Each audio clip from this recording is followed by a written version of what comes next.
Hello, everyone, and welcome to episode 68 of Gamestack podcast. I am Shalene, and joining me today are my lovely two friends, Vendertron, hello.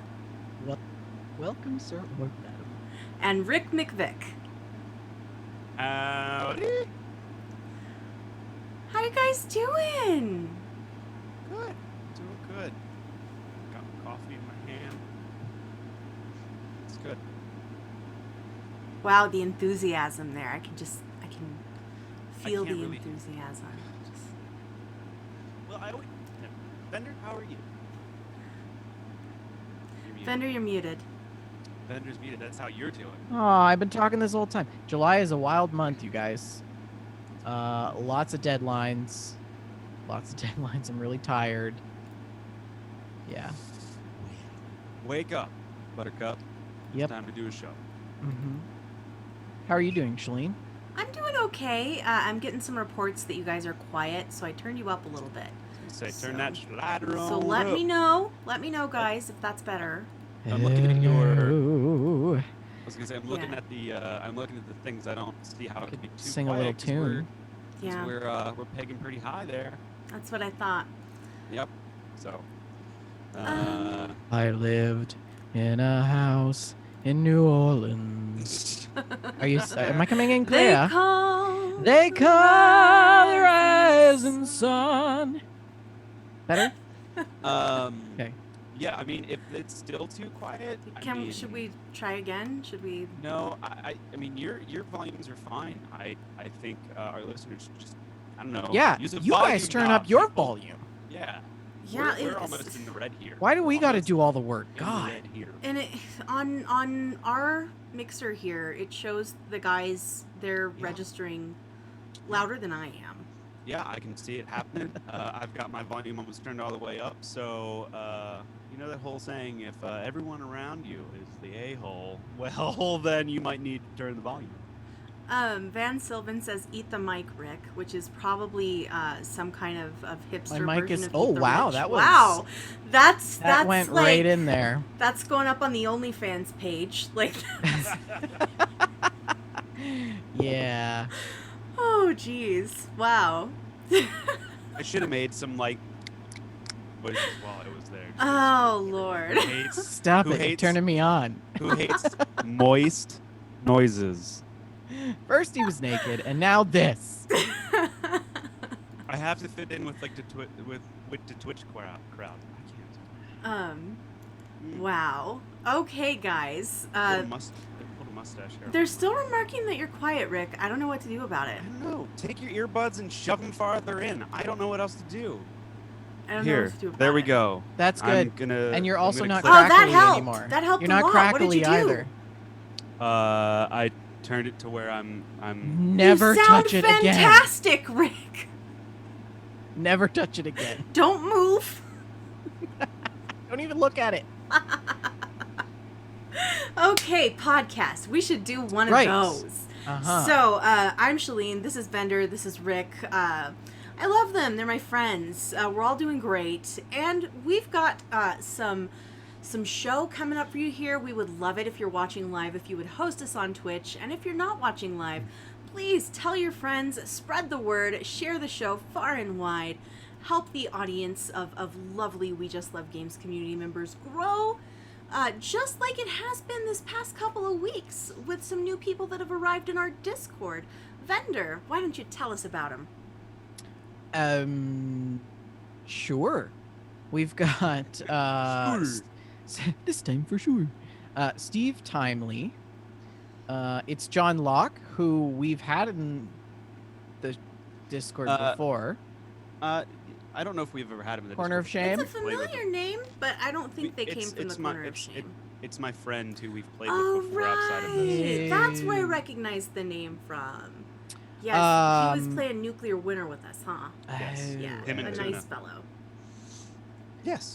So welcome, friends of Rick. That's one of Chem- Rick's cool friends. Oh. Well, Actually, he's not so cool anymore because all he does is play RTS games, and I'm not down with that. I thought about playing some though. I think I might get back into them. We'd also like to welcome Chemcraft and Ashpat, which You gotta be a little careful pronouncing that one. I like you a could good just little use your own Ashpat in there. imagination with that one. If you would like to join our Discord, all you need to do is scroll down right below Rick there on the left side of our page. We've got the Discord link that will bring you right into, as we like to call it, Chat After Dark. And the Discord is very active. Our COVID channel is constantly tickering away, as well as the lobby is once again full of cats. Thank you, Shalene. Rick is now spinning records on in one of the I am. Dick's Picks Radio. Dick's I think is what it's Picks called. radio channel that we now have in the Discord, which I'm happy to say is the most popular voice channel in our Discord, Oh, I'd hope so. statistically speaking. I had to make sure it said radio at the end because I felt like it was a little too on the tip there. On the tip.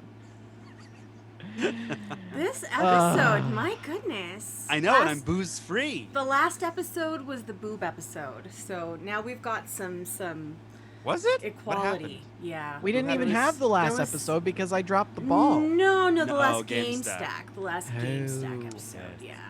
Yeah. So. But yeah, it's been fun. I try to do it on I don't know when is a good time to do this because I did it Sunday at 2 and it was pretty much a ghost town for a while until it was like an hour and a half in, then people started showing up. So I don't know when a good time to do this would be. Well, if you know a good time to do this, you can just send that to. Well, don't tweet it to Rick because Rick's not on Twitter anymore. No. So just keep it to yourselves, and maybe Rick will come across it. But today, go ahead. Oh, I just wanted to report our top message members. Our top 3 are, as you can imagine, Shalene in the Discord, coming in at 280 messages this month so far. What are you doing at work? Are you getting anything done? I mean, do we have to talk about this right now? Yes, Well, we do. We have to It's have an okay because intervention. I'm not far behind in second place at 213 messages this We have month. we have a surprise guest for Shalene's intervention coming. Yeah. Yeah. Oh, don't even joke about that. Don't even And then joke. Joshy Neurotic has slid into the 3rd spot. So that's kind of cool. It's also nice to see people using the voice channel outside of Dick's Picks Radio. It's going to be a tough one to get through. Ain't it? Top- though? Our top channels are Fallout 76, COVID-19, and The Lobby. Lobby. And yeah, we are steadily growing in members. We now have 412 members in the Discord. That's bananas. And Nice. it's continuing to climb. So welcome everybody who's coming in. Mm-hmm. Lovely. Welcome indeed. Speaking of things that are coming in, this just in. I forgot to prepare the news bumper, didn't I? Oh no, I didn't. You also Okay. forgot to share sound, so it didn't matter anymore. Well, shut up.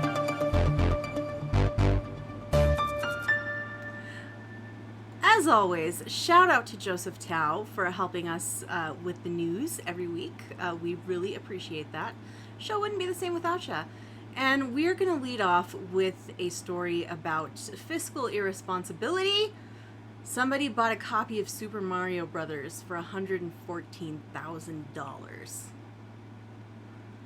Yeah. What?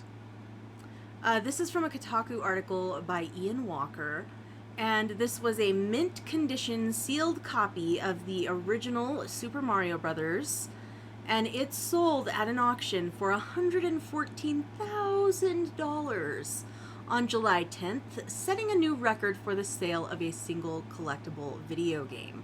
The previous record was also a sealed copy of Super Mario Brothers, and it went for $100,150 back in February of 2019. So, Well, I'll tell you something. If I win the 50 million this Friday, I'm going to be buying frivolous things like that. frivolous house. things like that. Yeah. Pay off loan debt or car. Nah, just a sealed copy of Mario. But do we know how old this game is? When was it? The first Mario was like, what, 84 or 5? I think a bit older than that. Like, It was in the 80s. It's in the 80s. I don't yeah. have It was the 80s, definitely. that right off the top of my head. I can't. But that seems bananas to me. That's a lot of money. I don't know. I know collectors take things very seriously, but that's so much money. That's $114,000 that could go to people who need it right now. Well, we don't know where that money's going. A lot of times these are from charity auctions. Yes, you're right. Actually, this article could have done it justice by saying where, or if it went to any proceeds. It could have just been profit. Who knows? But I believe this was not a charity auction. That is not the indication. personally, I would have bought. I have records in my wish list, one list, whatever, that are like $150. And if I had the spare coin, I would definitely buy stuff for $150. So I understand the mental structure of wanting to buy something for ridiculous amounts of money. I do understand it. It's a collection thing, and we're a special breed. The look on Vendor's face right now is just. Oh, well, it's I'm just trying to priceless. think of how much money I spent on something really stupid. And I'm just trying to think, like, what did I spend? I bought this I don't know, how much is Bluetooth that, gramophone. How much is that blanket thing behind you? Oh, this is fake. Okay, I don't know. Vendor just He left. just left. This is gonna be great for the audio folks. Just fantastic. This is probably the stupidest thing that I bought. Okay. Oh my gosh. So Is that this the here? cell I phone love thing? it. Yeah. Hello. Oh, it's for you. No, this is a Bluetooth gramophone, and it was $500. It's fabulous though. That's so dumb. This is probably the dumbest thing. I'd like to thank Halle Berry Did you and that little dog that was in the last scene. Toto? Yeah, no. It's Wow, actually pretty Bender. good. It pumps out some good tunes. I'll put Billie Holiday on here, and life is... I like teleport back into Yeah. the 20s. It's great. Summertime and the living is easy. Yeah. Fish are jumping. The cotton What's is the high. dumbest thing you guys have spent ridiculous money on? Let's see. I don't know. I've never shown Evie's face on screen before. So. You can order children Wow. in Apparently, America? yes, you can. You just got to be shh about it. Dumbest thing I've ever spent money Probably like special the record edition blade. Fallout games. on. No, it's probably the So record the- blade. Well, was for dumb. you, The yeah. record lathe? That was Yeah. The record stupid. That But was it's so like dumb. it's not dumb. It's awesome. It's a whole thing. No, it's awesome and it's cool. But I had so much. I had a huge collection of like guitars and amps and stuff. I have none of that now. I sold all of it for a stupid record blade. I actually, Uh, now that I look at your room, it is emptier. Yeah. I Yeah. had like 10 or 11 guitars, 3 or 4 amplifiers. It wasn't a big collection, but it was enough. I have like five guitars left. I only kept the stuff that was sentimental. That's it. Mhm. So. Wow. Yeah. Well, I don't have anything that's going to be that high dollar of an amount. It Makeup? says all the kit behind you. Yeah, I do spend an unreasonable amount of money on makeup. You're right, but it's not like a single makeup purchase that was a lot. It's a bunch of little makeup purchases. Like when I feel real sad, I'll buy more makeup sometimes. Like this one here. It smells like graham crackers, like s'mores. Yeah, it's just- I Every can't- I can't makeup, stop every myself. marketing Yeah. every marketing department for every makeup into like business is like, man, New Mexico is we're pulling in $10,000 a month in makeup from New Mexico. A month. hardly. But I do have, I only have 2 eyes, but I have many eyeshadows. Like I have many shelves in the bathroom that I have stacks of eyeshadows. It's unreasonable. I know it's unreasonable. Yeah. So speaking of buying things that are probably too expensive, Nice. I'm Sony really glad that you caught that. Yeah. Nice. Sony recently acquired a minority stake in Epic for $250 million. This is an IGN article by Matt Kim. And Epic's CEO Tim Sweeney said that Sony began discussing buying this stake after the Unreal Engine 5 PS5 demo. And he said, I guess they liked it. I guess they did, because they did want to make sure that this was a something that they wanted to be part of moving forward. So Tim Sweeney said that serious investment discussions began after this event when they revealed that PS5 tech demo. And it's an investment of $250 million. It's a minority stake, meaning that they will be able to collaborate more closely together. But of course, Sony does not have a controlling stake in Epic. Epic is still independent. So, Have you guys seen that Unreal Engine 5 demo? yes, it was amazing. It was unreal. It's unreal. It's incredible. I can understand why they splooged a little bit on this Well, one. the thing is just I never take rendered videos for like, oh, look what graphics could be. Like, I never ever. I mean, I've been hurt. Have you been let seen down. it though? Because Yeah. they show you gameplay. Yeah, but it's like it's not the same as unscripted gameplay. It's not a Right, finished you're game right. with lighting and RTX and bullets and physics and all that stuff. Now, it's impressive. I'm not trying to be the old grumpy man. It's impressive, but I can't wait to start seeing games come out using Unreal 5. So Right. yes, Yeah. that's what I'm looking forward to. This has made me go, this is going to be cool, but I don't think it's going to look like that. If it does, then sheesh, I'm going to be stoked, and I'm going to have And to buy seeing new it look PC. like this in a pre-recorded, cinematic thing is different than seeing a person controlling that character. Yeah. So, I can't wait for that though, because it will get to that point. It definitely will. Yeah, it just makes me. It just reminds me of how much money I have to spend on a new PC. Yeah. So, Well, I mean, by the time that this all rolls out, right, it'll be, yeah, I what mean, are we looking hopefully, at?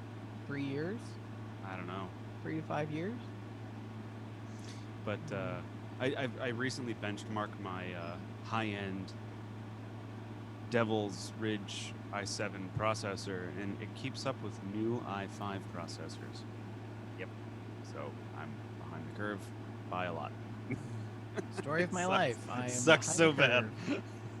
I was like, I could still play No Man's Sky and Fallout, so I'm fine for now. well, I mean, it's an expensive hobby. It really is. Gaming is such an expensive hobby. Yeah, it is. Isn't everything? Yeah, but you know what's not expensive? Game Pass Ultimate. I think it's $15 a month. Game Pass Ultimate gives you Game Pass for console and PC. I've enjoyed it quite a bit. And pretty cool. they will be adding to the features of Game Pass Ultimate by adding Project xCloud, its video game streaming service, to all Game Pass Ultimate subscribers later this year in September. It's in beta right now. I've tried it a bit on my iPad, and it works pretty well. I played a little bit of Halo ODST on my iPad. It feels wild to be just playing Halo on a mobile device, but it worked really well. Good. It worked really well. So, I think it's really cool that you'll be able to stream all of your Game Pass Ultimate games. So, again, latency is always an issue. It's going to depend on what your internet situation is like, but I think it could be fantastic. Can we just take a minute and take our hats off in honor of what Microsoft has been doing in the gaming community and just doing things correctly? Like, they've positioned themselves to have a bunch of gaming development companies underneath of them that they've pretty much left alone.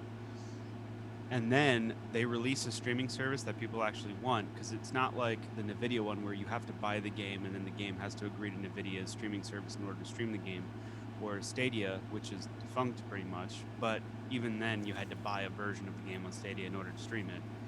Xbox is like, nope, you don't have to buy it, you just subscribe to it and you can play the game that is on it. And we also own, like, I don't know, 50 development companies, so your choices are everywhere. So I think Ubisoft, EA, all those companies need to kind of look at Microsoft for what they're doing and get on board with pro-consumer stuff, not pro-business decisions. Because pro-consumer is pro-business, I'm just saying. Bender, I feel like you have something to say. I don't know. Talking about profits and consumerism right now just doesn't fit with me. What do you mean? The whole show's about consumerism. Our podcast? Yeah, video games. All we do is consume. Well, I mean, maybe, yeah, sure. But I mean, like, acquisitions and things like that. It's very, I don't know. That's not for the show. So. Well, Joseph Tao left a bit of commentary in his email here. He says, with each big move, they look like they just want to be a platform for all games to just make money off of platform hosting, rather than making new games that are exclusive to a console, since they are releasing Xbox games rather quickly onto Steam as well. And this is a pattern that Microsoft has had in terms of putting their games directly, just putting them out there, where they've really lessened exclusivity, and it's a pro-consumer move. It really is a pro-consumer move, and I'm interested in seeing how it's going to pay off, because I've been an Xbox girl for a long, long time, but I don't think I'm going to feel the need to buy an Xbox Series X, because I can play those games on my PC, or I can stream them with xCloud, or any number of different things. So Doesn't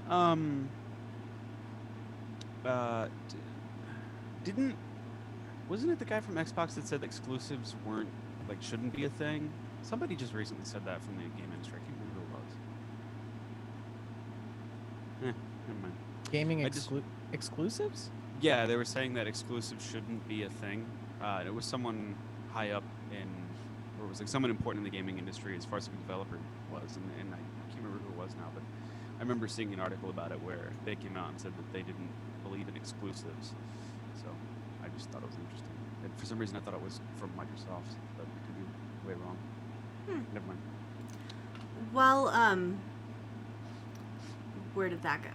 No, don't. Just ignore it. Okay. There's no story. It's just a GIF. So I just Okay. seen it and I thought it was funny, Okay. but just ignore it. Microsoft Flight Simulator has finally gotten a release date. According to this Seth Macy article on IGN, you will have access to all of the flights that Microsoft can simulate on August 18th for PC. So I know, Vendor, you're very excited about this game.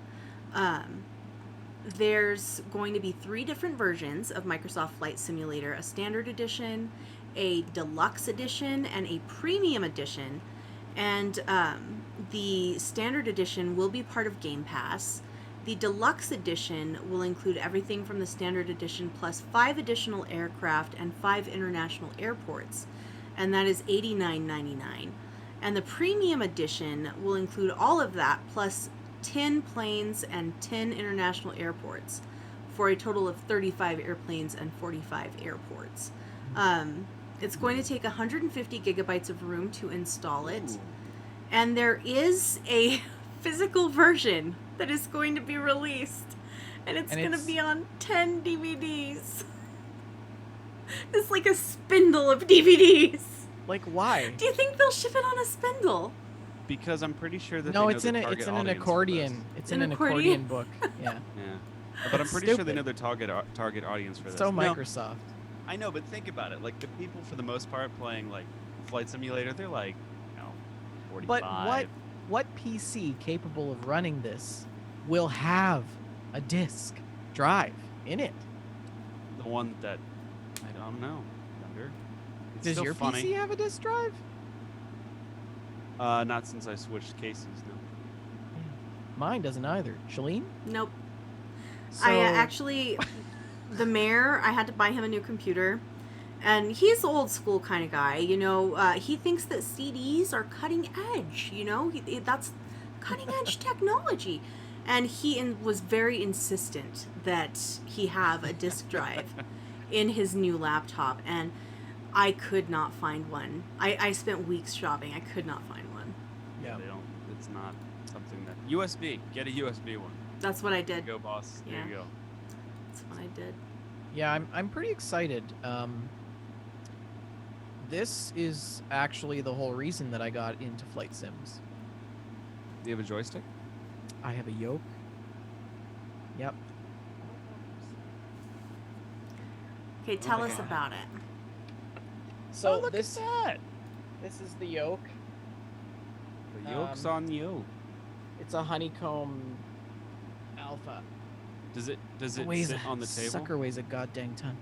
Oh, Yeah, so it just have clamps. to. Yeah, It I was just gonna clamps say. onto the table, and then you just. Oh, it do your thing. clamps. Yeah, and it's very sensitive, very nice. I definitely recommend the honeycomb. No product placement here.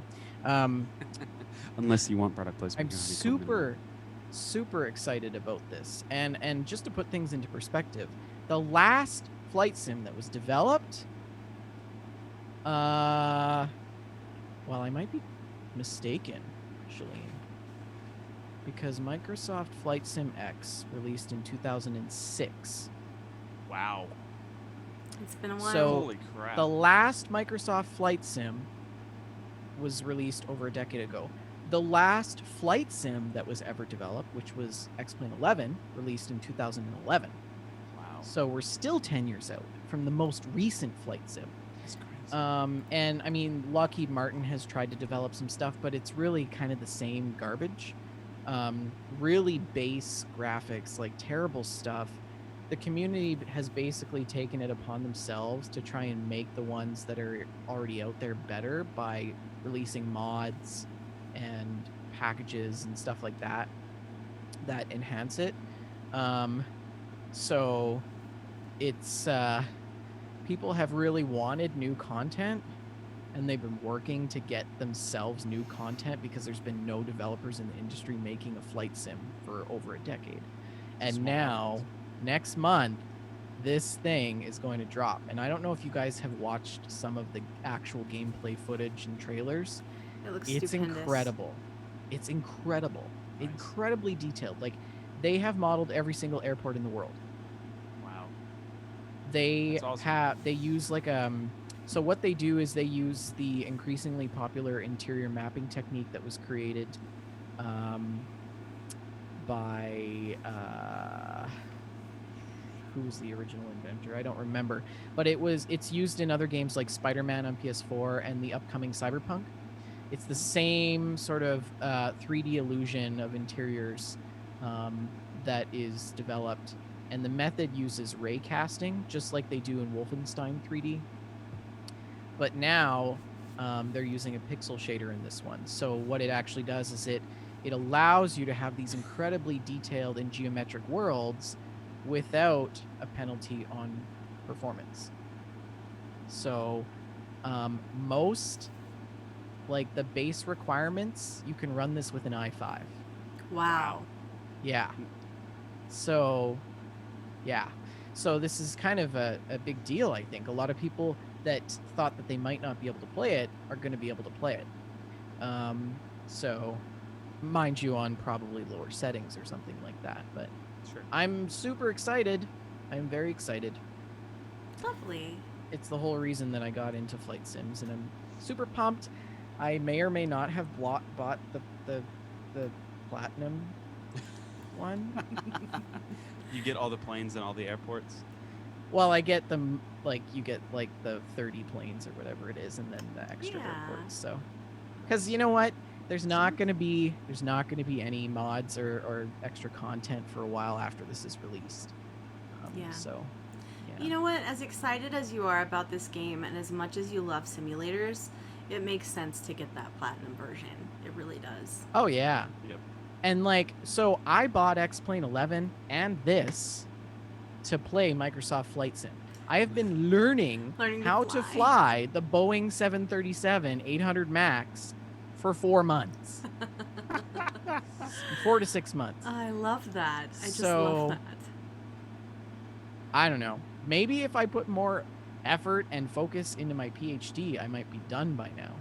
But instead, I'm trying to learn how to fly planes.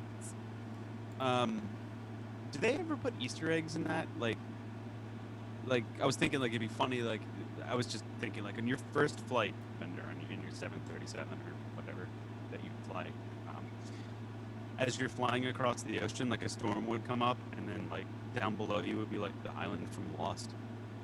Yeah, I'm not sure. I don't know if they're going to have particular Easter eggs. I feel like But flight they've- sim people take it pretty seriously and would not appreciate Easter eggs.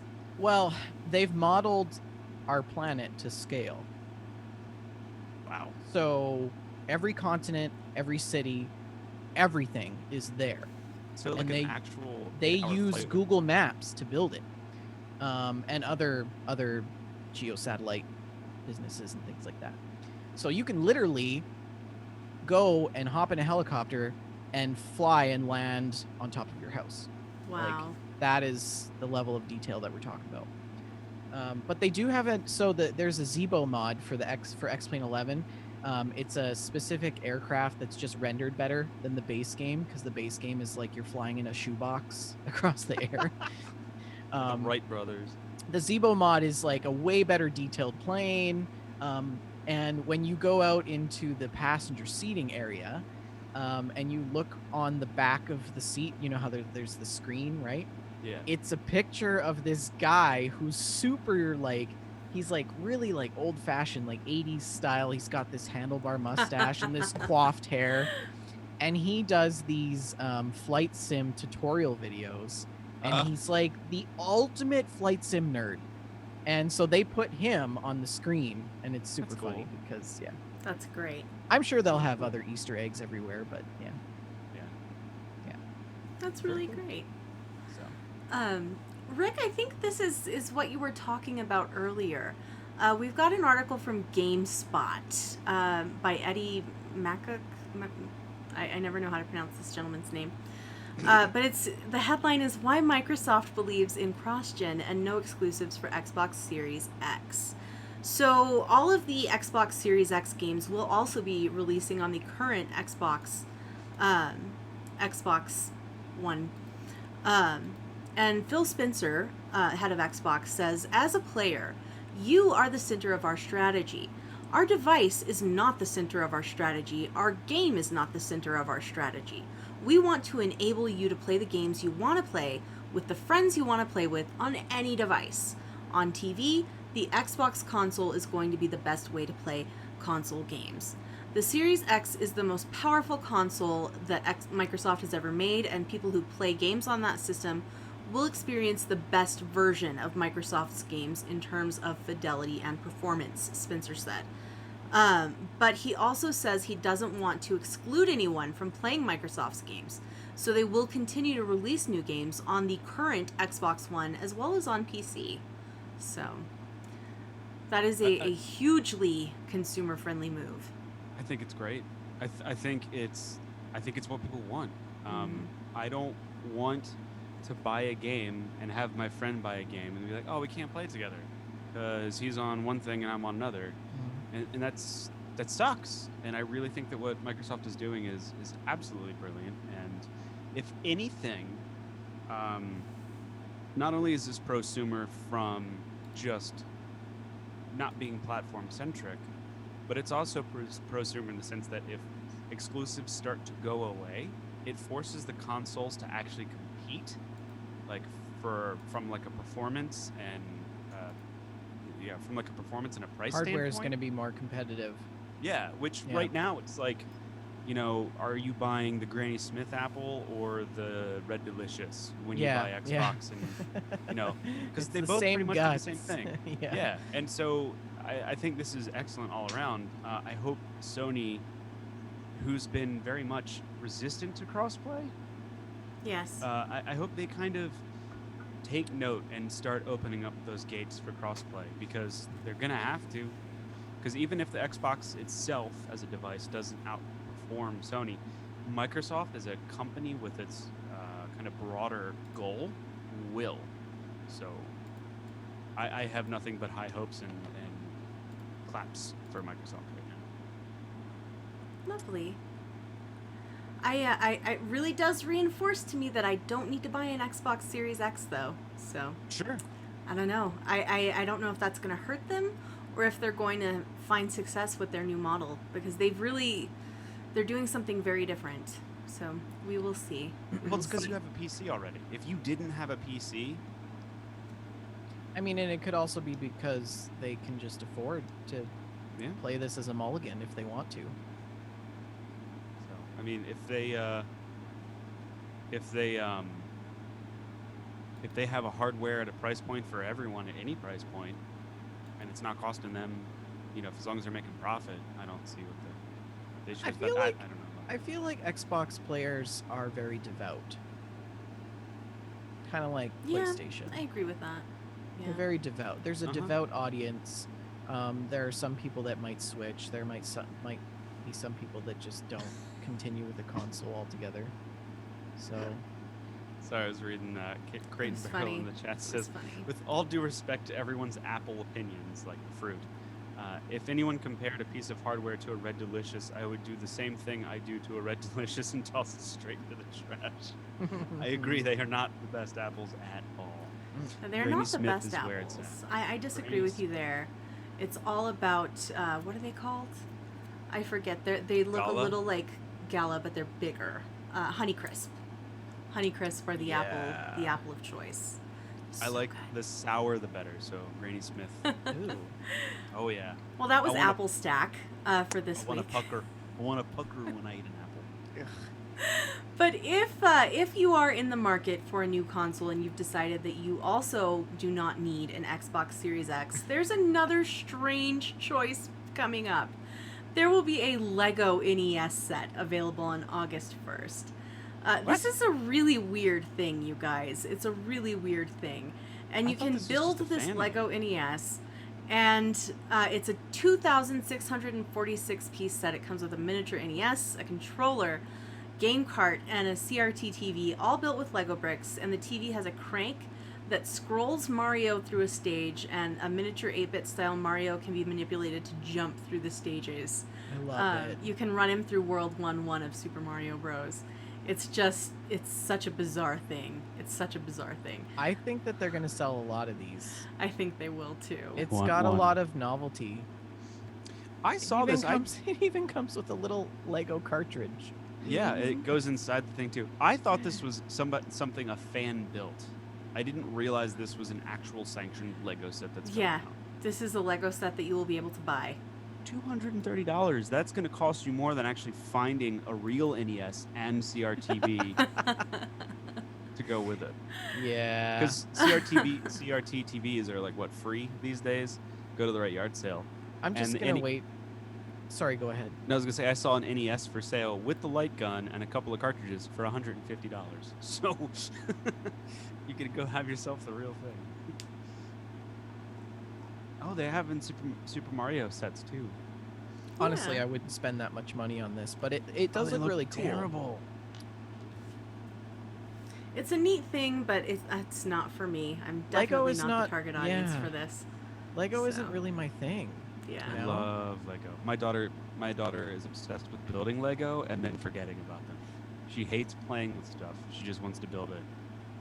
I should just get her IKEA furniture. Oh think my about it. goodness, IKEA furniture. So, speaking of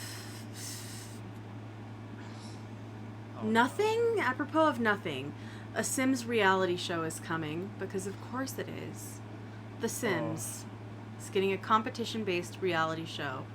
So it's like Big Brother all over again? It's called The Sims Sparked. It's set to premiere on July 17th, which is today. We are currently missing the premiere of The Sims reality well. show. Darn. Uh, I rush out. And contestants have to build unique characters, worlds, and stories in The Sims 4. There are not a ton of details available yet, but the judges panel will consist of YouTube creator Kelsey Impiche, Sims voice actor Taylor Parks, and Dave Simguru Ninja Miyotke, a longtime producer at Sims developer Maxis. And the cast of contestants includes various online personalities, all of whom have a connection to the series. This is it's gonna be on TBS. That's it. That's TBS is why does still this a thing? exist? Why does this exist? I don't think we have TBS in Canada. I just What Turner is Broadcast? Turner Broadcast. Yeah, we don't. I don't think we have that anymore here. I don't know. I miss how simple TV used to be. You could just buy a package, and your stuff was in it. Done. And everyone was like, a la carte's the best thing to do, except they all charge you $10 a month, and then it ends up being double your I cable bill. don't miss cable because I can't stand commercials. I was raised in a family that muted their commercials. So, yeah. But like Hulu has like a commercial level now. I don't have Hulu. Amazon Prime has commercials in front of their stuff, albeit skippable. Yeah, I Like they're just putting commercials back in the thing you're paying for to not have commercials. And it's frustrating. True. Well, guys, there was no E3 this year, but over the summer, companies have been trickling out their announcements one by one, and Ubisoft had their not E3 event called Ubisoft Forward, and it was about games. They announced some games. They did a few things, and let's just roll through a few of these announced games. So, Trials Rising, of course, is a game that I enjoy very much. It will be getting an update called the Giga Track, which is the longest track in Trials history. And that will be available for free to all players, so I'm definitely going to have to go check that out. I love Trials so much. Really? I do. I love Trials. Yeah, I she's always talked about have. how much it's lovely. Yeah. It's fantastic. What's that look on your face? I don't ever recall hearing you talk about this ever. Have you ever listened to a show?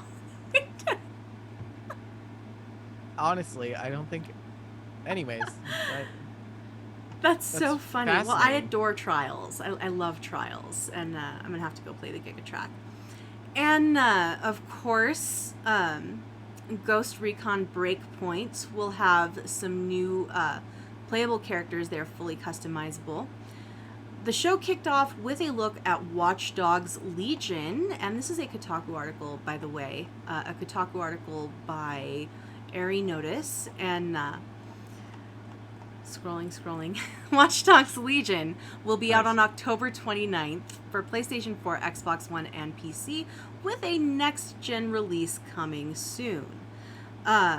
Watch Dogs Legion will support smart delivery as well, which means that you will not have to pay for the next-gen version if you purchase this game on Xbox One. That's good. Wait, that's Ubisoft? Yeah. Mm-hmm. They're doing a good thing? Well, I mean, I guess so. I guess Huh. so. I can't wait for the graphics to come out and it be like, blocky. And just to briefly derail us to comment on what's going on in the chat, I would like to No. reiterate that cherry pie is the superior pie. What? Yes, the superior pie of all pies. I will not be entertaining any arguments at this time. Brawlhalla is getting crossplay, so if you're a Brawlhalla fan, there you go. Elite Cool. Squad will be coming out on August 27th. Hyperscape is an upcoming battle royale it's a dystopian storyline. And Assassin's Creed Valhalla will be out November 17th for PS4, Xbox One, and PC. Cool. Next-gen consoles coming soon. Are you guys gonna get it? I'm still mad about the whole freaking cherry pie thing. Bull crap, if you ask Clearly, me. clearly, banana cream. Is, That's all I can think dear. of whenever it comes to cherry I'm not pie. even like a pie person. I'm more of Yeah. a tart. I'm more of a tart person. Yeah. Apple, Key and lime? Ugh. Key lime tart. Oh, Ugh. Key lime is Apple- nice. I'm gonna Apple buy and a key anything. lime tart from Duchess Bake Shop and send it to you, I mean, if you insist. Mister. I like the sour apples. No, yes, sour apples are fine, but when it comes to like starchy sweet with like the dough thing, it's apple, cinnamon, anything all the way. Apple pie, apple cobbler, apple anything. all I mean, that. apple pie is delicious too. I'm not saying that it's not. But I cherry also- pie is the best pie. I also come from an area where there are orchards out the wazoo, so apples are kind Yeah. Okay, I'm gonna Actually, send my you. my I'm dad's posting a family picture of it. is, This from a place called the Manzano Mountains. Manzano means apples. So yeah, we do have some apples here as well. So I posted in the chat the best tart I have ever wow. eaten in my life. I am gonna say the Far Cry 6 thing. The Try it. only reason I'm probably gonna get it is because of that dude. in his yes, Giancarlo Esposito, thank you. who is Yeah, Breaking Gus. Bad's Gus Fring. He was also in Community, the I thought it series was Community. Gus.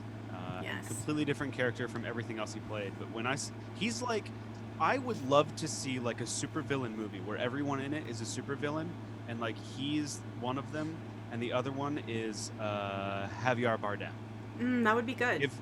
Give me that movie, and Matthew McConaughey, Woody Harrelson, and also the dude with funky eye. Why can't I think of his name?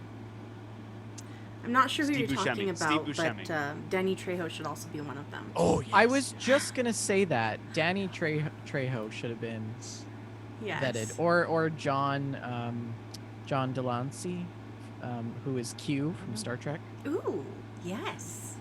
He's Yes. also in Breaking Bad. So Javier yeah, Bardem Giancarlo and- Esposito will be appearing in Far Cry 6 as a bad guy, I believe. He definitely looks a bit dastardly in this Well, trailer. he plays a very good bad guy. We Oh, know very this. good at he's being definitely bad. a bad guy. He in the trailer he gives his son a grenade and pulls the pin, and they walk out to where all these protesters are, and he basically convinces his son and tells them why he needs to like quell this, and his son like opens his hand to drop the grenade on the people below. So it's definitely but the setting is 19. Well, it's a new setting. It's a guerrilla warfare type game where you're the guerrilla, well, not the actual guerrilla, but you are a guerrilla fighter, and it's like a Cuba type setting. So like the cars and the decor is all like 1950s, 1960s. The government has like the good weapons, and you have to like craft. Is there the like weapons and stuff, so. is there like cartels? I think the premise is a revolution against him as El Presidente, which this is. I don't know if it's anybody else, but it frustrates me when they're talking normal through the whole thing, like you're gonna have to be El Presidente one day, and I'm like, it just means the president. Like if you're gonna say El Presidente, just like do the whole game in Spanish and put subtitles in, so it makes sense. Like I don't know, it just frustrates me. It I sounds don't know. so I like, enjoy 90s Spanglish. cliche. I enjoy Spanglish. It's so. It but- reminds me of like Bad Boys too. It's just like I don't know. It's like just over the top for over the top's sake, and I don't know. But I anyway, have no problem with that. Let's make it extra. I think I'm gonna enjoy that game just because of who's in it. So I'm curious to see who or like what else they're gonna do with it, because so far the last bunch of Far Cries have been climb a tower, discover the area, go to the main bad guy, kill him. Okay, go to the next tower, discover the area, take over the compound. Like it's been pretty much a cookie cutter game, sans location. So I hope that they change up the core gameplay mechanics in this just a little bit to keep it interesting. Lovely. Speaking of keeping things interesting, what? Speaking of keeping things interesting, Ubisoft has also revealed that Skull and Bones, the pirate game that we've been wondering what happened to for years now. Years we've been wondering what happened 3 to years. this game. 3 years, you guys. We're like, whatever happened to Skull and Bones? Well, it was rebooted. We were expecting a single-player pirate game, but they're moving towards a live game, games as service type model for Skull and Bones. So, I know this is something that Vendor in particular has been really looking forward to. Skull and Bones. How do you feel? How do you feel about them moving away from single-player and into a more multiplayer focused experience? I think live service gameplay style is just cookie cut from Sea of Thieves, really. Yeah. We're gonna see seasons. The story progression is gonna be very rich. People are gonna be very engaged. The game has huge potential, and I think that if they developed it with just a single player sort of in mind, or co-op, I don't think that it would have been as rich, and I don't think it would be as successful, Right. to be perfectly honest with you.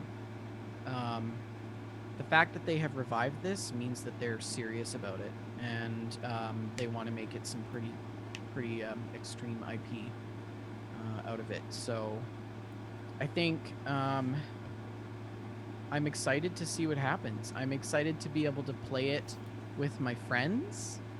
I don't want it to be the same garbage that we have to deal with Sea of Thieves, where there is no private worlds. I'm a little bit concerned about how that's going to play out. Mm-hmm. Because the grieving in Sea of Thieves is out of control, and Rare has not really put any effort into fixing it. They did announce that they're going to do the private world thing, but there's going to be no ability to gain rep or gold. Really? Whatever you do in the private worlds, yeah. So it's what's the point? The point is for community events, Don't like charities, that. and Yeah. things like that. Yeah. So, and I've been wanting private worlds since the game launched, and it's never going to happen. And there's this whole bipartisan thing about it where people are like, but it's multiplayer, that's the way it's supposed to be, and other people are like, but if people just want to play it by themselves, they should be able to. And I feel like this is exactly what's going to happen with Skull and Bones, Yeah. unfortunately. I think you're likely right. Do you think... I feel like they're at a bit of a disadvantage because Sea of Thieves has had years to add additional content and to tailor things around what players want. And I feel that Skull and Bones is going to have to launch fairly feature-rich to have a place in the market. I think that... So there's different types of audience with Sea of Thieves. People play it because they love it. Others play it because it's the only option, other than Black Flag. And there's people that play it that want a realistic pirate game Right. that is open world and that they can play with their friends. I mean, I do enjoy Sea of Thieves, and the sort of cartoon nature of it has grown on me in the years. I actually quite enjoy it. It's a very endearing game, and well designed, I might say. But I do want I really want a realistic pirate game. Something that is just like wicked graphics, like awesome, epic and combat, and it's gonna be lots of fun that we can all sail together. So like hopefully. a co-op Black Sails, like Yeah. yeah, because that's the Assassin's Creed, right? Assassin's Creed Black Flag. Black or Flag. Sail? Yeah, Yeah. like did you Black play that? Sails is a show, I believe. Black Flag. Did you play that, Vendor? Assassin's Creed and Black Flag. You would like It's that. really because good. It's pretty much a pirate game. It's not an very- Assassin's Creed game, it's a pirate game. I It's a do pirate think game. that Skull and Bones is going to be like a less assassin-y version of Black Flag. It's just going to be Mhm. Black Flag. Yeah. Black Flag There's was not a less much assassin No, in, there in isn't. Black Flag. No, there's Yeah. not much verticality to that game at all. It's I spent probably 80% of my time at sea fighting pirates and boarding ships. That was great too. Yeah. I think that I'm excited to see that Ubisoft has decided to pick up this IP and continue on with it. But what I want is an adult-oriented pirate game without the jankiness and the reputation of Sea of Thieves. I Mhm. want to be able to do some campaigning and exploration and be able to choose whether or not I want a PvE or a PvP environment. If they're going to make it a battle royale, forget about it. It's Mhm. gonna flop. Yeah. They specifically mentioned that Fortnite was an inspiration, and I saw in that trailer you had up, Shalene, there was like a countdown thing. I'm gonna predict that it's gonna be a quasi battle royale game. I bet you double or nothing. Putting Fortnite in the article title was clickbait. Maybe, but I've got a feeling it's gonna be match based, not so Yeah. much Ooh. load in.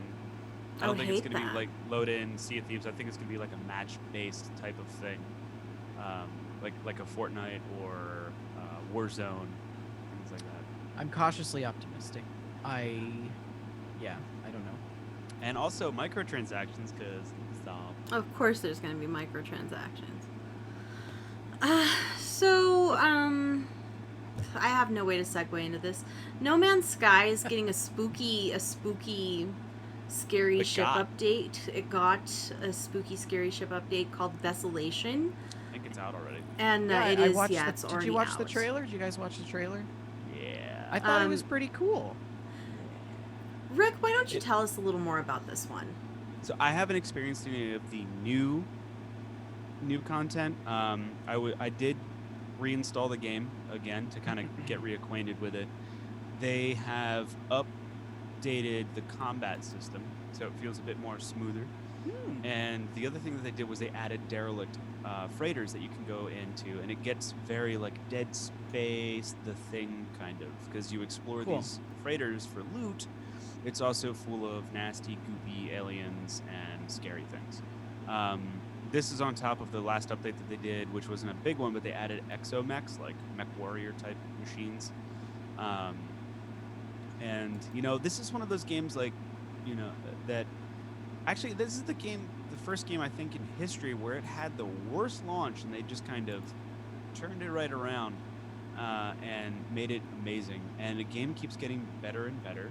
The other thing that they did was they allow you to color your freighters now. So the freighters that you can get to have your own fleet, and you can send frigates out on missions and stuff, but you have like a main freighter, you can now color those how you want, and they're also procedurally generated, and rather than just being designed. I feel like they should write a book about Sean Murray and No Man's Sky and that whole journey. I forget who I was would talking definitely with read it.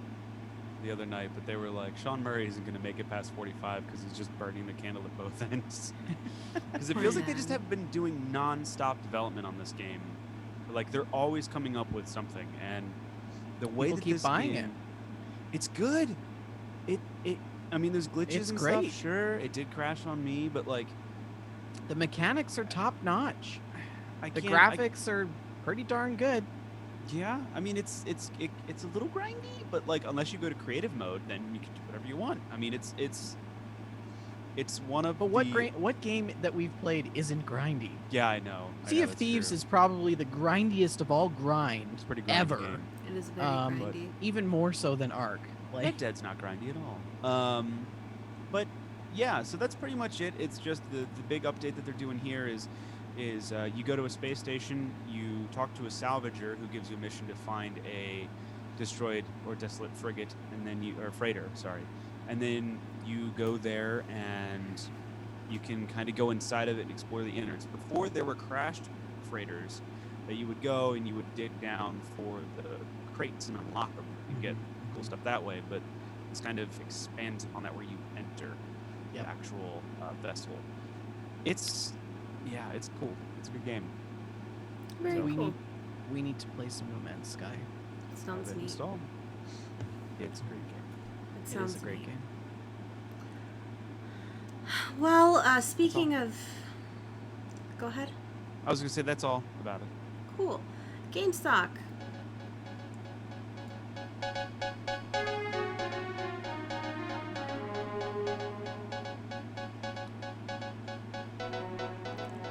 Vendor, what's going on in the world of GameStock? Reported in U.S. dollars since our last episode, Sony closed at $76, up $5.73.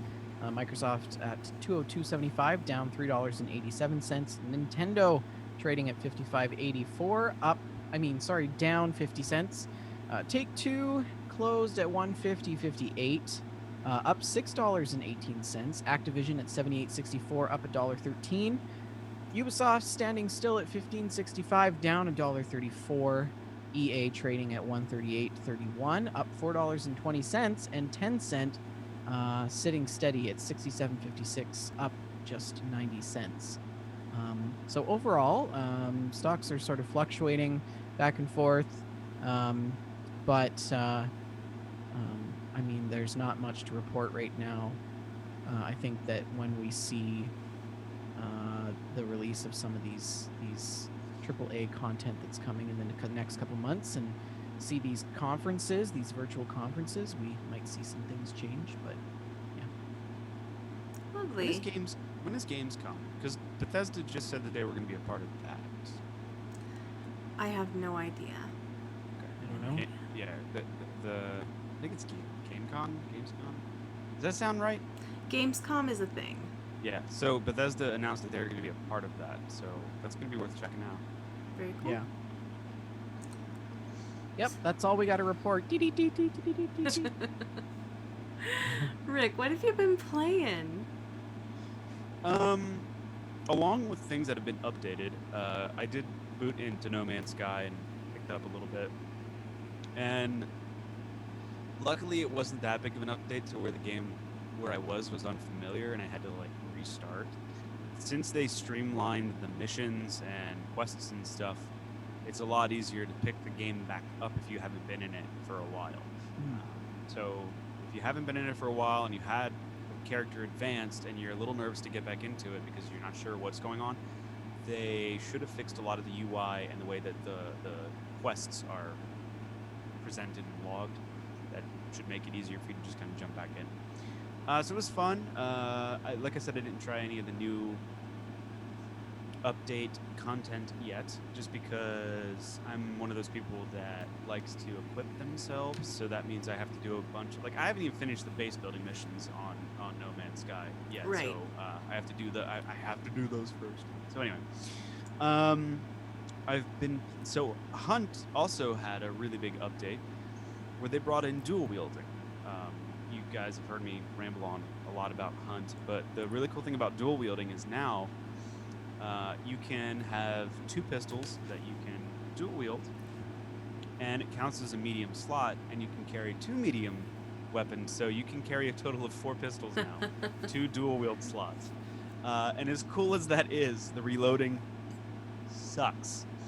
So you sit there with 2 single action 6-shooters and bang, bang, bang, bang, bang, bang, bang, and you're dry. Then you have to reload 1 bullet at a time. So it's definitely, that game has really balanced trade-off so well. Better than any other game I've ever seen. So I've been doing some of the single-player trials, and the trials in that game are kind of they set it up to where you have to do a certain mission or challenge. And what it is, you're kind of reliving a past hunter. So you read a story about a hunter. Sam Smith was a sniper, and even though other bounty hunters disagreed with his tactics, he just liked to shoot people in the head or something like that. And then you start the trial, and you have a certain amount of time to complete easy, medium, hard versions of it. So, for instance, the very first trial that they have is you're in a tower with a rifle, the scoped rifle, and you have to headshot X number amount of enemies.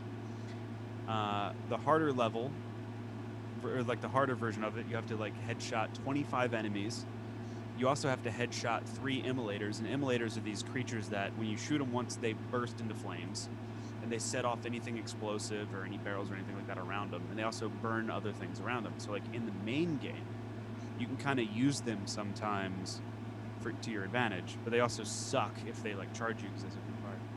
Well, the hard version of this trial was you have to headshot 2 of those, and also no enemies can die to fire. So you had to be really careful and when you shot an immolator, and then you had to be really quick to shoot it in the head again, or hope that it didn't catch anything on fire or blow up an explosive barrel. And that took me a while, but I finally got it. But some of the other challenges are stupid hard. Like, you have to run from checkpoint to checkpoint in this course, and each checkpoint has like 13 seconds in between it. Meanwhile, you've got to shoot these the witches that the bees come out of. Mm-hmm. You have to avoid any damage, avoid any poison damage, which those witches give you, and then also kill 10 of those witches while going from checkpoint to checkpoint within 13 seconds. And they give you a frickin' crossbow, a Molotov, and like some throwing knives. Oh dear. They're like, good luck. Goodbye. Have a good time. So I have fun storming the castle. Yeah, I did that on easy, which is just And run the course. I can't do it on medium or hard, you know. So I did all the snipey missions. One of them was real tough. It was like headshot 25 enemies in 2 minutes. And that sounds with easy. like powder rifles? A bolt action that only holds 5 shots and Mm. reloads That does one not bullet at a sound time. easy, Rick. Nothing That about sounds that like easy. I turn it off and walk away. I did it once. Did it once. Huh. And I tried doing it again the other night, but I could only get up to like 21 or 22. But the one time I got it, the timer was counting down. It was like, ka-chung, ka-chung, 5, 4, bang, 2, 1. And I was like, woo, got it, you know. Nerve-wracking. Right. But yeah, so that was a lot of fun. And so I've been playing that's kind of all I've played was just a little bit of No Man's Sky, a little bit of Hunt. Fallout 76, we've been doing our homework. I've been slacking off this week because of studying and stuff. But tonight we shall play some Nuclear Winter. But we've been playing Nuclear Winter and that. We've been getting good. We have been we've been like in the top 5 consistently. And that's impressive for us. It is. I think- We're great at Nuclear Winter. I love it. Wouldn't say great. I would say I would great. say we're good. We're not great, Shalene. We're We don't fantastic. win every time. We don't have to. Anyway, I should tell you real quick that Vendor, this woman here, and our 2 cohorts that we were playing with, one of them was Arch and the other one was some random. They got me killed. They used me as bait. Is what they did. We were on a cliff face, and there were guys above us, and they're like, "You draw their fire," and I was like, "I will draw their fire." So and everyone's to my right. All 3 of them are to my right. So I'm below, and I start going pop, pop, pop, pop, pop, and I shoot up, and I knock one guy almost down. I start taking shots from up top, so I move, and then I just get lit up from the right. And I look over, and there's a dude, like a bad guy, right next to me where my team was, because my entire team had flanked to the right without telling me that they were going to go run away. So they just left my entire flank open. They didn't tell me they were leaving. They're just like, you go shoot. I was just following Archon. That's what I do in Nuclear Winter. In their defense, the flanking maneuver worked perfectly. They had no idea where they were. So my distraction worked, but I was the first of the gang to die, like normal. So yeah. Jerks. Sounds pretty accurate. We're so sorry, Rick. We're so sorry. You're not sorry. I'm not sorry. Anyway, that's my What about you, Ven? Well, I have, we have made the leap in Ark to a new map, the Ark server. No more so Ragnarok. Ragnarok has been running for almost 3 years. 2 years? 2 years. Long time. Yeah, it's been a long time. 4,400 and some in-game days. Wow. So it's been running for a while. This new map is called Crystal Isles. There is a redwood biome, a winter biome, plains, and a desert biome, just like what we have on Ragnarok, with new added biomes, like a cherry blossom biome, which is beautiful with these pink and red trees everywhere. And then we also have, it's called the Shoals, which is very tropical, sort of beachy paradise. And then we also have a marshland that's more of like an Alice in Wonderland theme. it's very magical. And then there's this new other biome, other than the volcano region, that is floating islands and caves, which is super cool.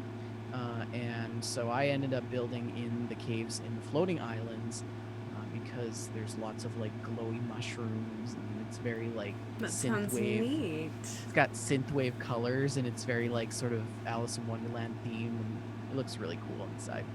So I've started building. Jess is also building. She decided that she was going to build in the cherry blossom area, as did Cyber Red Panda, who's in the chat. We were playing some of that last night, and Taz set up shop over in the Redwood biome this time. A marked change from his beach, so we'll see how he fares. Every so often on the other map, we would get a message in the general Discord chat for Ark, and Taz would be like, well, a Rex came and ate all of my Argents and my porch. My front porch is gone. So we'll see how the Redwood biome treats him. Yeah. The map is really cool, though. It's actually bigger than Ragnarok. So Ragnarok is no longer the biggest map in the game. It is now Crystal Isles. And it's deceiving. Everybody that's placing or picking a place to build, they're all like, I think this is a lot bigger than I thought it would be once they start building. So to scale, it's also very deceiving as well. But, yeah, there's lots of places to explore, lots of caves, new dinos, different types of stuff, tons of drop crates and things, way more than there was on the other server. The only thing that I don't like about it is that there's no ruins. Oh, So I can't build in any ruins, and that is my thing. I have been building in ruins in Ark since my first time I played Ark. So I don't know, it's just my thing. But yeah, so there's no ruins, which makes me kind of sad. But everybody was able to sort of like pack up their stuff and move it to the next map. So everybody brought their dinos, they brought their survivor with them. They even brought some of their favorite items that they wanted to bring, like the crafting benches and some of the stuff that's harder to make. So yeah, really Very excited. nice. Yeah, Jess and I are probably going to play it after the show with 4 Miles. So yeah. So that's Ark. Also, Red Dead, which is great. I'm back in the storyline. The other night, I just popped on to play poker, and then I lost $8 to John Marston. I thought you were gonna say back in the saddle again. Back in the saddle again, out where a friend is a friend. Oh, and also, I have a hat. Isn't it amazing? He looks so good. Well, howdy, partner. It's not quite a cowboy Make hat, but sure it's you shoot almost him a right cowboy between hat. the eyeballs. It's what someone from the city would buy Yes. to wear to a ranch that they visit. Well, this hat is more of like an outback. Yeah, Yeah, it's an it's- outback it's like- hat would be. It's more like a fedora than a true cowboy hat. with But you the- know, it's definitely an extreme fedora. It it's- is. Well, they call it an outback hat. I got it at Uh-huh. Cabela's staff discount. Not me, but You look magnificent, by the way. the hat. Doesn't it look like Arthur Morgan's hat? It does. It does a little bit, yeah. It really does. So the only thing that's different is that it's not braided here. So, anyways, I'm gonna wear that now when I do my Red Dead streams. Nice. Because I love my Red Dead theme streams. Probably gonna stream that tomorrow morning. Yeah, I'm just loving it. I think most of what I've played I kind of touched on in the last episode. I've started playing some Sea of Thieves. Well, not started, but I've continued on with my Sea of Thieves. I'm now starting to try to punch out and check off the commendations, Mm-hmm. which, as you guys know, there is hundreds of them. Hundreds. Oh yeah, there are so many. So I've finished all of the Umbra stuff, like the Umbra journals. Mm-hmm. I have now caught all my splash tails. And I think I've also done all of the Isle Hoppers as well. But I'm slowly checking off all of these commendations. I think the hardest ones are going to be like the Sea Dog commendations because I don't play Arena. Mm-hmm. So, that's going to be interesting. I did play Arena, which I think I talked about on the last episode, which lasted all of 5 seconds, and I never went back to it. So, but yeah. And I've been playing some ETS, which has been nice. I bought a new truck, and it's really tiny. It's only a 4-wheeler. Oh. And it's so small, and it's adorable. And I have a little Canadian paint job for it. And Ravensview, who is a fellow streamer on Twitch, he likes to play a lot of sim games like I do, and he plays ETS. And on Tuesday nights, for at least the last 2 or 3 weeks now, we have been co-streaming together and doing convoys. And it was really funny because he had this Scania truck, and it was like, and I had this Scania truck on Tuesday, but I had the little one, and he had like the bigger version, and it was like, don't ever talk to me or my son again. It was basically that. It was pretty funny. But I think I like the smaller trucks, actually, now that I've been driving with them. They just handle better. They're more responsive. So it's kind of fun to just play. ETS for me is like playing cars when I was a little kid. You know? That never goes away. Anyways, that's my gameplay. I'm planning on playing some more Red Dead and punching out some Sea of Thieves commendations. And just sort of passing the time until Microsoft Flight Sim comes out. Lovely. Mm-hmm. What about you, Shalene? Well, of course, I'm still playing Animal Crossing New Horizons almost every day. And my island it's going pretty well. Things are great in Tortuga, which is the name of my island. My little character has finished the fossil collection for her museum, which is stupendous. You can dig up fossils, and then you take them to this owl, and he analyzes the fossils and tells you what kind of fossils they are. And then you can donate them to the museum, and you have this very realistic, surprisingly realistic dinosaur fossils. So I have a full set. Is the owl's name Ross? His name is Blathers. Ross Geller? No, nothing. No. Anyone? Sorry. From Friends? Yeah. He was a paleontologist. That's right. I haven't watched Friends in a long time, and I was not that invested back then. But yeah, Animal Crossing New Horizons, it's great. My favorite Animal Crossing villager in the series is an anteater named Antonio. And I wanted to get an Antonio so much. And I looked online, and you can get amiibo cards that can bring Antonio, but they're being scalped for like $20 on the internet. Yeah, it's ridiculous. And I was on Twitter last week, and a person who I follow and who follows me back on Twitter was mentioned that they had an Antonio leaving their island if anybody wanted to come pick him up. And I was like, yes, please, I'll be right there. Like, that's me. I'm that person. But it turns out you have to have an empty plot ready for them right then. I did not have an empty plot. There's no way to kick out a villager without time travel. I couldn't time travel because I had just heavily invested in turnips, so that was not an option for me. Turnips. Who would have thought? So I was really sad about it, and I made a choice, and this is my Antonio amiibo that I bought for $20, and yeah, Antonio is mine now. He's moving in next to his cousin Olaf. It's gonna be fantastic. So yeah, that's the tragedy of Antonio. I feel like we should have a spin-off show called Makeup and Animal Crossing. That would be great. I could talk about Animal Crossing while I put on makeup. The Animal Crossing Makeup Podcast. Yeah. That's basically called Dames Who Game. Yeah. Pretty much. Okay. A couple weeks ago, I played a little bit more Don't Starve Together with Archon. And I've kind of rage quit Don't Starve Together for a while. Like, I'm done for a little while. Oh no, what Yeah. happened? Yeah, I'm curious about this. Okay. I haven't heard this story. So, We had Was it the game? it was the game. We had been playing for a long time. You know, we've been playing this a lot, and we were getting pretty good. We had a routine. We were getting successful. We were successfully surviving winter, killing the deer clops. It was going pretty well.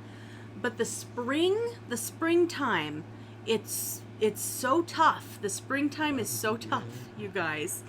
And there are these creatures called the moose goose, right? And the moose goose, they're shaped like a goose, but then the head is very moose-like with the rack of antlers. And these moose goose, there are many of them sometimes. There are many of them. And they happened to nest right next to our campsite, the moose gooses. And there are little baby moose gooses. They're called moslings. Oh my god. Yes. They're called moslings, and there were probably a dozen moslings within a stone's throw of our camp. And these moslings were coming over, and they were stealing the vegetables from our farm as fast as they could grow. And like it was just it was a disaster, and we were having problem with food because the moslings were taking all of our food. And if you tried to do anything, the moose goose mother would swoop in. I feel attack you. I feel like the moose goose would be like the creature in Canada that mutated after some sort of nuclear. That would be the Fallout Canada. Right? It's like the worst two animals ever, because goose are awful and moose can tear you apart. Geese are very violent, very territorial, and well, a moose can rip your car in two. So Yeah. But like a male moose, a male Canadian moose is about 1,600 pounds. we tried just as an experiment to set the server up so that we could respawn in instead of having permadeath. We decided to just shut off the permadeath and respawn in and see how that went. And the moose goose were killing us over and over again, and like there was nothing we could do about it. And they were destroying our resources, and there was nothing we could do about it. And I was done. I am so done with Don't Starve for a little while. I was. It went full arc. Yes. It went full arc on you. Yes, it went full arc. And I was talking to Arch, and I was like, we've got to find something else to play for a while, because this is not. I can't. So yeah, that was the end of Don't Starve for a little while. We'll try again sometime, but not for a little while. Fallout 76. We've been playing a good deal of Fallout 76. I worked through a bit of the Wastelanders story, and I'm enjoying that quite a bit. I've really taken it slow with the Wastelanders story, which is fine. And the Legendary Run, which is the new season system, it's definitely homework. But I kind of like it. It gives you this daily checklist of things to do. They're not super complicated. It's just homework every day. And I really kind of enjoy logging in at the end of the day, going through these homework assignments, and then I'm done with Fallout for the day. It's kind of nice. I've enjoyed that. I also really like that there are Nuclear Winter daily challenges, because that means the guys will play Nuclear Winter with me on a regular basis now. So Rick and Archon and I have done a bit of Nuclear Wintering, which makes me really happy because I love Nuclear Winter. And I do have one story in particular that went really, really well. We were playing Nuclear Winter. The daily challenge was to revive a player 2 times. So I had gotten one in, Archon had gotten one, right. Rick didn't have any yet, and it was getting kind of late, in the day, and we were like, you know what, let's just cheese this thing, and we will spawn in next to the fire, we'll take turns standing in the fire and reviving each other. So that's just what we did. We spent the first few minutes of that match standing in the fire, taking turns dying to revive each other. And when we were done with that, we were like, okay, let's go ahead and finish the match out. And we regrouped. We geared up. Yeah, our partner was like, "Come on, guys!" Like the We- whole time we're like burning in the fire. He's like, "Come on, I'll wait." And we met up with our partner, we met up with our teammate, and we went on to win that match. Yeah. It Wow. was such a Yes. stupid thing. It was such a Wow. stupid thing to start that way and then end up winning Yeah. that match. It was We decide- ridiculous. We decided that when we don't play Nuclear Winter, that's when we do our best. Mm-hmm. Yeah, when we're doing other dumb things, that's when we find real success. Yesterday, I hopped on to Fallout 76 in adventure mode to do the homework. And I was in my camp. I was just doing the things that you do to start with, making sure my armor was fixed up, taking a nap, playing my piano, just checking my inventory. The few little things you do when you start up Fallout. And somebody came by and was shopping at my vending machine. And this guy was wearing this magnificent sheep squatch headdress. It had this flowing white hair, had these ram's horns. It was beautiful. So I hit my push to talk and I just complimented his hat. I said, "Sir, that is a truly magnificent piece of headwear that you have on, and it's glorious. Kudos, sir."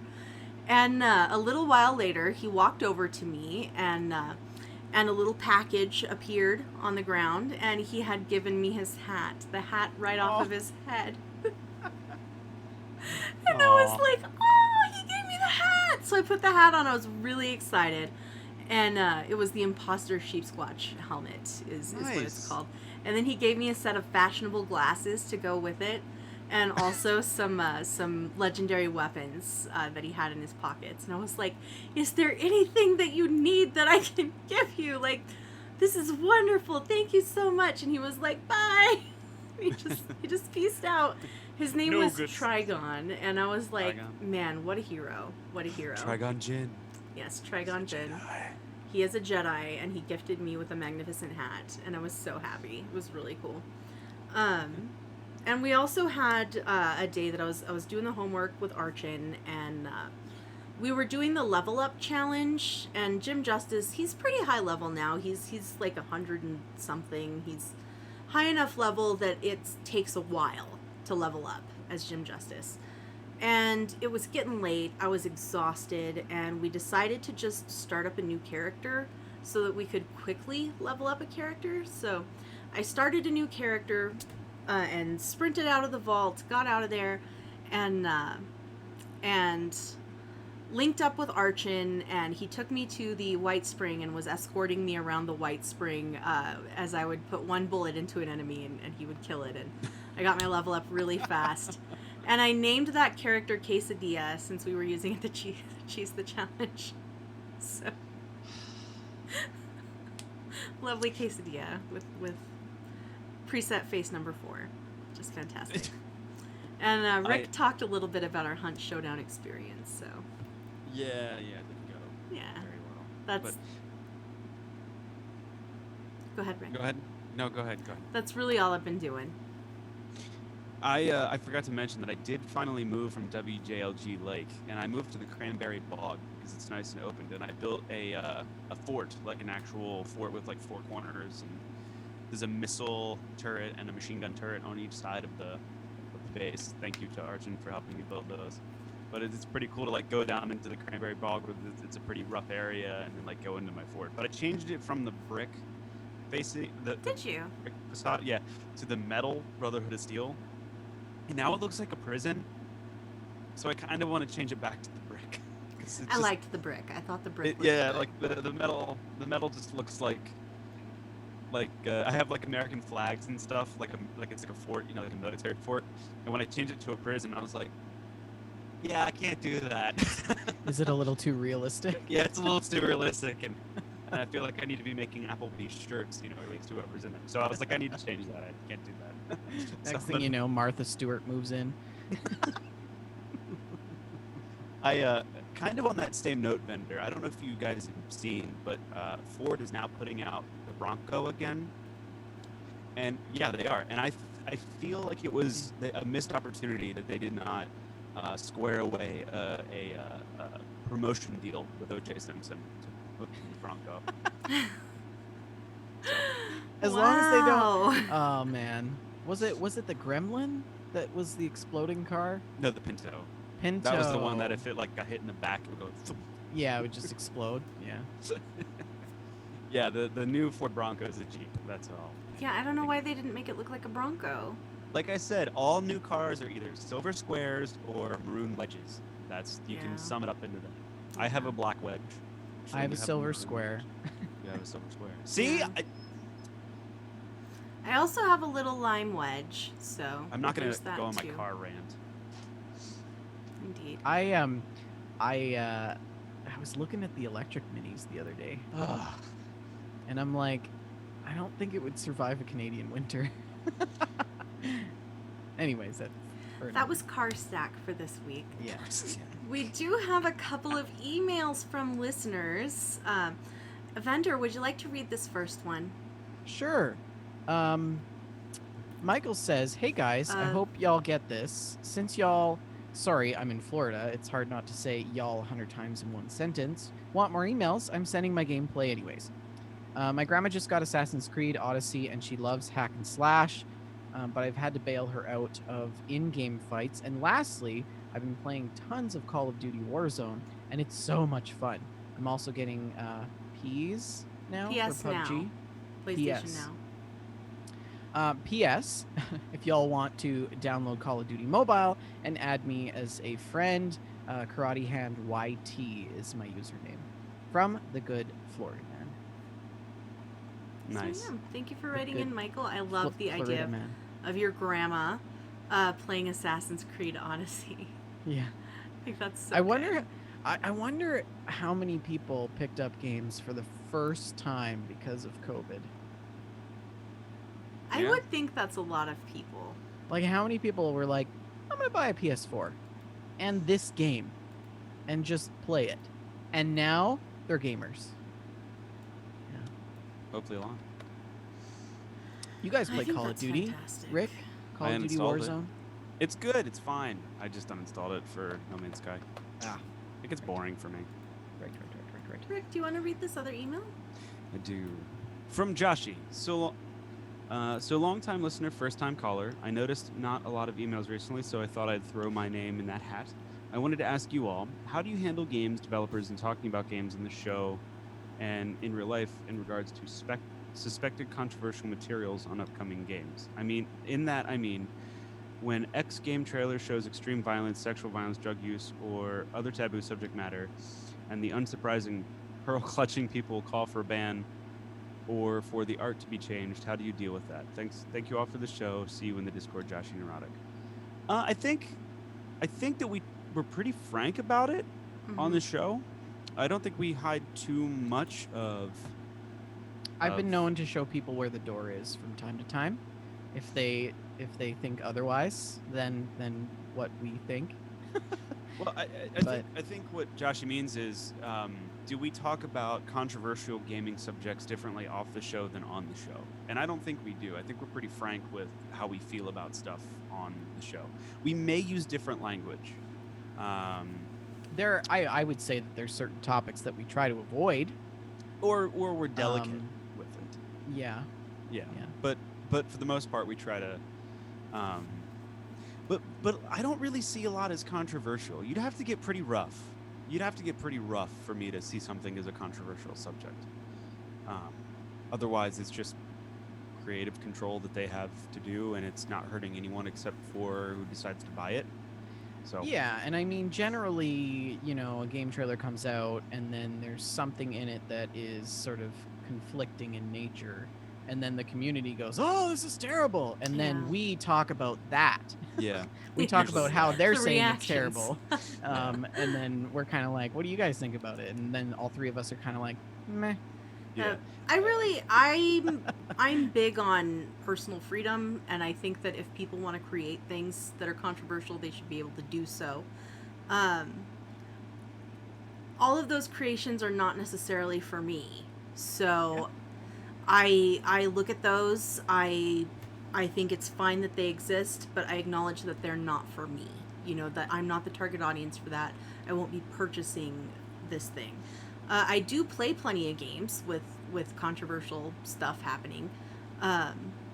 but I really, I don't know. I don't have a ton of I really think people should be able to make what they want to make, and Yeah. the When world it should comes- be able yeah. to tell them that it's Honestly, Mhm. yeah, And I, yeah. and I think totally what- right. And I think what we find more controversial than content is the practice of the business or the developer. Yes, yeah. I So was either just gonna say. individuals in Yes. that, or like the way that they treat the pricing or microtransactions and pay to win stuff like that. Like Yeah. that's what I consider controversial and awful. Those but, are like, triggers for us, yeah. Yes. Because it's about principle, right? Make whatever game you want. Put whatever content in it you want. We don't I care. have limits. I do have limits, but yes, yeah, essentially, yeah. But just do it on the up and up. You know. I'm like, Yeah, Maybe I think if you don't like it, don't buy it. You know, that's if you don't like it, don't buy it. If it's something that you don't agree with, if it's something that you find objectionable, you don't have to buy it. and I feel like, as far as content goes, I was trying to think because the one thing that I have a problem, the one thing that I would have a problem with, if it was put into a game, depending on how it was implemented and how it interacted with the story, it may or may not be controversial. But I think as far as content goes, it really does depend on how it interplays with the story. Like everyone was going crazy over The Last of Us 2 for some of the character situations in that, and people just were not looking at how the story was created around those situations, and not so much, it. And so, yeah, I mean, I think we're pretty candid.